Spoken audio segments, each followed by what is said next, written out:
Back in the trenches of the Great Recession around mid-2008, I was hitting the airwaves, sounding the alarm bells about the mess we were diving into, but the so-called experts, they were busy brushing off our warnings with a casual, "no recession here." Little did they know we were already knee-deep in it. It took them a while to swallow their pride, crunch the numbers again, and finally admit the cold, hard truth. And here we are, folks, poised on the edge of déjà vu. The recession deniers are out in force again, trying to paint a rosy picture of an economy teetering on the brink. But their charade won't last for long. Sooner or later, they'll have to face the music and acknowledge the grim reality staring us all in the face. The real question is, will the powers that be at the Fed have the guts to change tack? Or are they hell-bent on digging us deeper into this economic abyss with more ill-advised rate hikes? It's time to wake up and smell the coffee, folks. The writing's on the wall, and if we don't heed the lessons of the past, we're doomed to repeat them. So buckle up, because the recession deniers are about to get a rude awakening, and it's high time we prepared for the storm that's brewing on the horizon. Because I'm about to lay down some truth. That dollar rally everyone was cheering about, it was nothing but smoke and mirrors. Sure, rising interest rates played a part, but the real kicker was the market buying into the Fed's promise of taming inflation. They swallowed that bait whole, thinking they'd finally snag some positive returns after inflation took its toll. But here's the kicker: reality doesn't give a damn about promises. Despite the Fed's hikes, inflation isn't playing ball. Instead of obediently trotting back to 2%, it's gearing up for a comeback even stronger than before. And with negative interest rates still reigning supreme, when you factor in real inflation, nobody in their right mind wants to hold on to dollars. It's like trying to clutch onto a sinking ship. It's only a matter of time before you're swallowed by the waves. And here's the kicker: as confidence in the dollar wanes, the Fed's job gets even trickier. A tanking dollar isn't just a minor inconvenience, it's a full-blown crisis waiting to happen.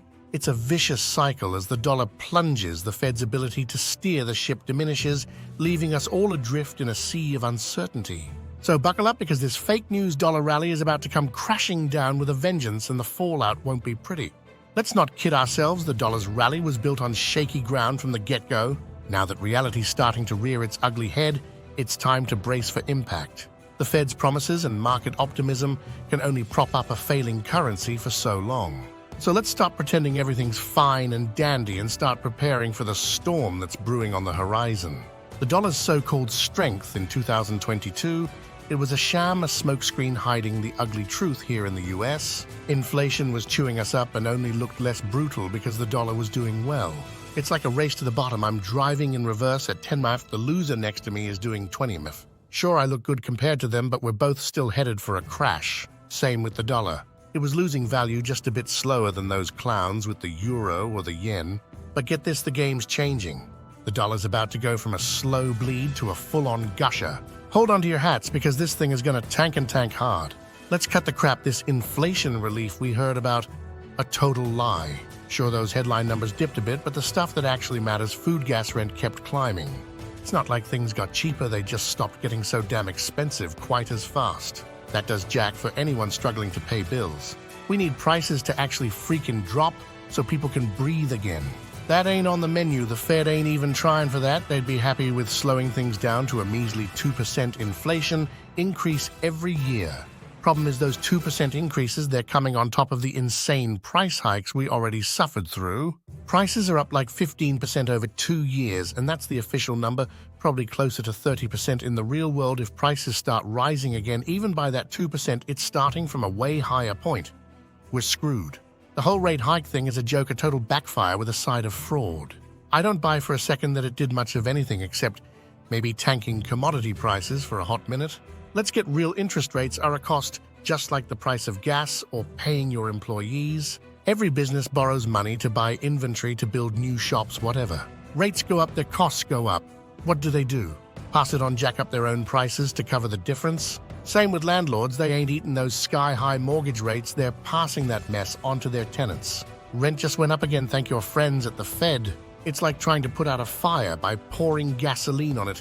Complete insanity. Worse, it's a rigged game. Those big banks, they love high rates. It means juicy profits for them. Think they're complaining to the Fed about hurting the little guy. Hell no, they're cheering them on. It's a big old scam and the rest of us are paying the price. Forget them telling you that home prices are dipping a bit because of the higher rates. That's pure nonsense, a trick to get you to buy into the lie. Plain truth is owning your own place is getting damn near impossible. Sure, the price tag might look a bit smaller if you're lucky, but those insane interest rates, they'll crush you. Your monthly payments soar, so you end up paying way more for that cheaper house than it's even worth. And get this, it ain't just the mortgage that's killing you electricity bill through the roof. Yep, insurance costs more than your car payment, you bet. Need a new water heater, better sell a kidney. Owning a home is turning into a nightmare, a black hole sucking your money dry. Doesn't matter if the price tag on the house itself goes down a little, they're getting you on everything else. Let's cut to the chase to beat this inflation mess. We need people to start saving, not blowing every dime they have. Problem is, who in their right mind would save right now? Inflation's eating their money alive, so saving is like flushing it down the toilet. The only way saving makes sense is if those interest rates are high enough to actually beat inflation by a good margin right now. That ain't even a joke, we're nowhere close. So what happens? People keep spending like crazy because every second they hold on to money it's worth less. That's like pouring gasoline on the inflation bonfire. We're in a vicious cycle and it ain't going to stop until those interest rates finally get ahead of the game. This ain't just about people spending too much, although that's a big part of the problem. We need more stuff out there. Saving is how that happens. People save banks, take that money, loan it to businesses, who then build factories, hire more people, and crank out more stuff. More stuff on the shelves. That's what helps bring prices back down. The Fed's messing it all up. Their policies are making people spend, not save.